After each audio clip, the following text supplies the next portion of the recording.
আর এক দুস্থ আছিল, ছাত্র বয়সেতে বক্তৃতায় খুব এক্সপার্ট আছিল।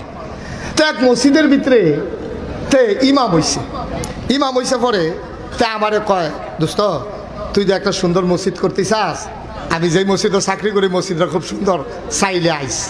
তা আমি এক শুক্রবারে গেছি পরে গিয়া দেখি সুন্দর, আসলেও সুন্দর মসজিদ।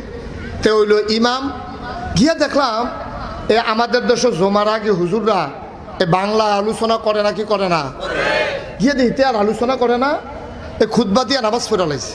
নামাজের পরে তারে আলগা আনলাম, তুই দি মাসাল্লাহ তো সুন্দর বক্তৃতা পারতি, তুই তো সুন্দর করে তারারে বুঝাইলে পারতি, এই শুক্রবারে এত্রি মানুষ তোর কাছে আইয়ে তুই আল্লাহর কাছে কি জবাব দিবি? কাউ জবাবের লাইন করে রাখছি। আমি তো তুই এই তারারে কত সুন্দর করে বুঝাইলে কি তা হয়? খাও তুমি এটা বুঝছো, আমি বুঝি না, আমি কোনো কম চেষ্টা করছি না। যেই দিন নিয়োগ হয়েছে 250 লোকের লোক ইন্টারভিউ দিয়া ফার্স্ট হয়েছি। চিন্তা করলাম এই সমাজটারে বদলাইলাম, বিষয়ভিত্তিক আলোচনা করা। তো প্রথম শুক্রবারে করলাম সুদের বিরুদ্ধে। কি এর বিরুদ্ধে? সুদের বিরুদ্ধে। কোনাকান্সি মাইরা একেবারে সুন্দর করে আধা ঘন্টা লাগাইয়া সুদের বিরুদ্ধে ওয়াজ করে সারছি। নামাজ যখন শেষ হয়েছে সভাপতি আমার আলগা সিফার ডাক দিয়া নেওয়া হয়েছে।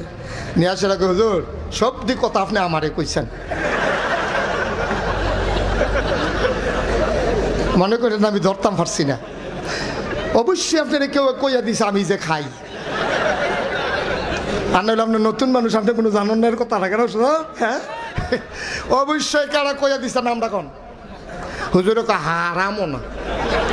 কেউ আমার কাছে কইছে না ভাই আমি নিয়ত করছি বিষয়ভিত্তিক, সুদরা যেহেতু জঘন্য গোনা আমি এটা দিয়া শুরু করছি, এটা আপনি এটা দিয়া আপনি আমার ফেল কয়বার চাইছেন মনে আমি দেখছি না, আপনি পুরা টার্গেট, আপনি আমার টার্গেট করে কথাটি কইছেন, আপনি যা শুরু করছেন আপনি।